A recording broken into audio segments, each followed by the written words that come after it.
Magandang gabi po sa lahat, Luzon, Visayas, Mindanao, kung saan kayong panig ng mundo po. Tayo nagbabalik dito sa aking munting channel po para mag-discuss ulit ng another coins nandiyan sa ating harapan po. Ayan. Magandang gabi po sa lahat ng senior citizen, ng mga kung saan mga kolektor po, mga numismatis po ng Pilipinas, kung saan kayong panig ng mundo po. Thank you so much po sa aking mga subscriber. Hindi tayo magsawang magpapasalamat sa aking mga subscriber po. Thank you so much po. Doon naman po sa mga nanonood na hindi pa po nakapag-subscribe dito sa ating YouTube channel at gusto nyo ang ganitong mga topic po about coins, ayan po. Pwede makisuyo naman po sana, pakipindot naman po ang subscribe button, share and like para ma-update po kayo sa mga latest ko pang gagawin mga video po. Ang pag-usapan natin dito ay dinidetalye ang mga bawat coins, ayan po. Kung gaano ba talaga ang kanilang halaga. Ayan po. Lahat na ng ating coins at magandang gabi po sa lahat. At diyan sa ating mother ko po, sa Pangasinan po, magandang gabi po, Nay. At saka doon sa mga Isabela, mga uncle po, na imbag nga rabi iyo amin. Lahat ng mga Ilocano, lahat ng mga Dumpay, Basista, Pangasinan po, ayan. Binabati ko na kayo. Ayan po ang ating pag-uusapang pera. Pera po ng Indonesia, 100 rupee at saka isang loro. Ayan. Loro ba? Ayan. Kakatu. Ayan. Kung tawagin nila yan sa kanila ay kakatu. Ayan. Kakatu rupee. 100 rupee. Kakatu. Ayan. Pagkatalikod doon natin, mayroon isang agila. Ayan po. At saka year 1999, Bank of Indonesia po. Ayan.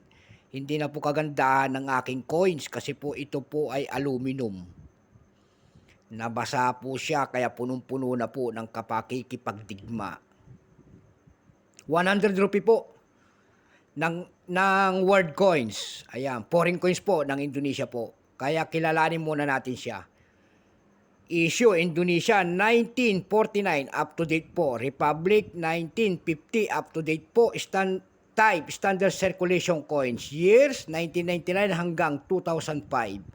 Value 100 rupee, currency rupee 1965 up to date po. Composition po nito ay aluminum. May bigat po itong 1.79 grams. May haba po itong 23 mm. May kapal po itong 2 mm. Hugis po naman ay pabilog, syempre. Orientation, middle alignment, number NDAS 1678. Reference number KM-DAS 61. Ayan po. Itong 1999 po na Indonesia ito ay 76%. Wala pang inilabas sila kung ilang piraso ang kanilang ginawa. Kung tawagin ito ay 2 variant. Ayan. C. Comments. Ayan. Ganda ng pangalan.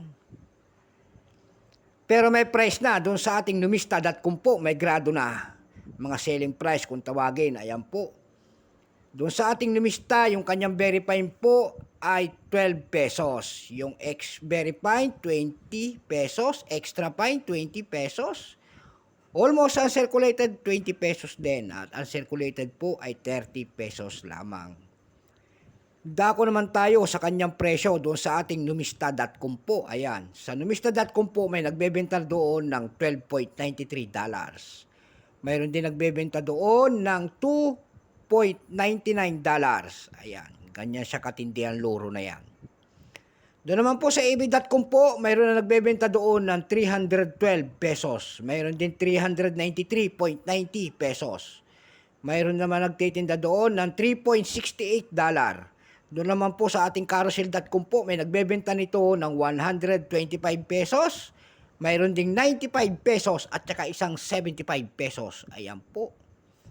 Yun lamang po ang aking may babahagi po at magandang gabi po sa lahat. Luzon, Visayas, Mindanao, kung saan kayong panig ng mundo po. Thank you so much po sa aking mga subscriber. Ayan po. Thank you so much po. So hanggang dito na lamang po. God bless.